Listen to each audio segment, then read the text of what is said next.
Shallow tube wells owned privately by farmers are the main method for extracting water for irrigation in the country. These farmers irrigate their own land and also sell water to others for a fixed fee based on the area and water the farmer may need.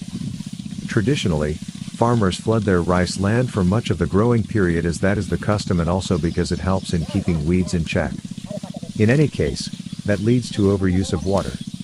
On the other hand, there are methods such as alternate wetting and drying, AWD, which uses at least a third of water less without lowering productivity. Obviously, when water has to be paid for by area and with no restriction on water supplied, those buying water have no incentive to conserve water as they have to pay the same whether they take less water or more. In case of deep tube wells, however, in some areas as in BMDA, there are smart cards owned by farmers through which they buy water by volume and are therefore conscious as not to use excessive water. BADC is trying to apply similar methods and in case of surface water, at least in one area, Muhuri, a similar experiment has begun. If at the same time, farmers can be induced to switch to AWD in such cases, at least 50% of water can be conserved. Using buried pipes instead of cut channels lowers water consumption further. Unfortunately, while attempts have been made to introduce smart cards universally as well as technological changes applied in water use, success so far has been limited. On the other hand, water is going to be a scarce resource over time. The government has started an exercise for the valuation of water in its various uses as desired by the Honorable PM.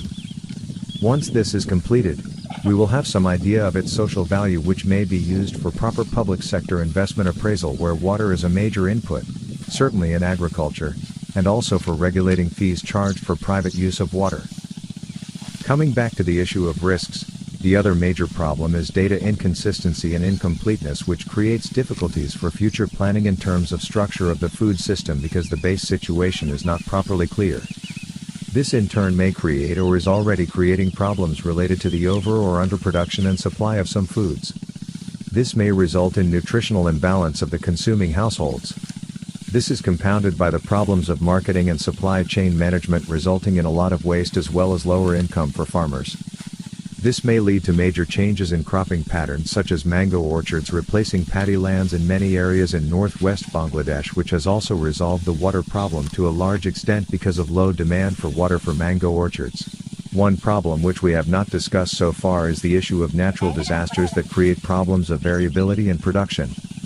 Floods, drought, cyclones and storm surges regularly ravage the country and farmers have somewhat adjusted to these through cropping pattern changes, but only partially. BBS regularly tries to estimate output losses due to various disasters but these may be underestimates. While output losses may be somehow valued, the costs incurred for inputs seem to be hardly considered and thus loss estimates are probably underestimates. Given this, note that of all the sectors, agriculture, particularly crop agriculture, was the least adversely affected due to boro harvest. But vegetables and fruits output, though not lost, could not be marketed due to supply chain disruptions causing substantial losses to farmers. Far more severe were the losses in poultry farming as well as milk production. Aquaculture probably suffered lower losses. As the supply chains got back to normal, these have basically revived again. So, in the short to medium run, agriculture, many think, may be the exit strategy from the present economic dislocation. However, for this to happen, the supply chain issues, ensuring fair prices to farmers, and marketing infrastructures have to be modernized with proper storage facilities including cold chain development for perishables and modern vehicular system for proper transport to minimize wastage. To support such development, government intervention, for appropriate technology and financing policies both at point of origin and destination, is needed. Increasingly, the supermarkets, particularly in large urban centers, are playing a major role in acting as catalysts and getting access to technology points as has happened in many countries. I earlier pointed to the issue of mechanized harvesting which needs to be very carefully considered and appropriate actions implemented. Hasty introduction of machines replacing millions of agricultural manual laborers at one stroke will create more social problems and unrest than solving them. Even within the present food system, there are high nutritional imbalances. Stunting, underweight, wasting, micronutrient deficiency are still high and fears are palpable that the pandemic may create more of wasting, jeopardizing productivity in the future economy and thus curtailing the growth rate.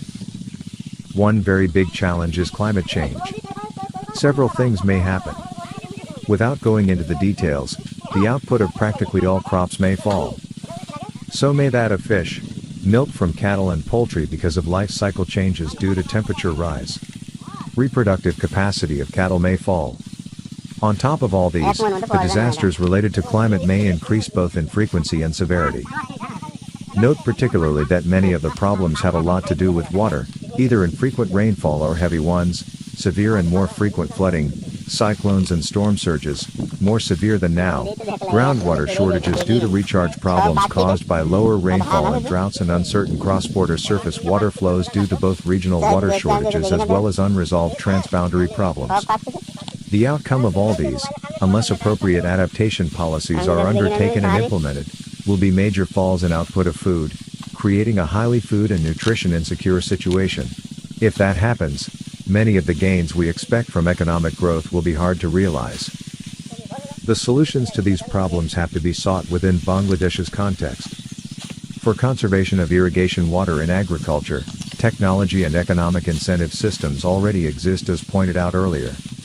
On the other hand, we must monitor seriously how things are changing in terms of crop and animal life cycles, phenological changes, so that either new resilient varieties can evolve or present ones which are less climate sensitive are identified and popularized through incentives, technology and financing.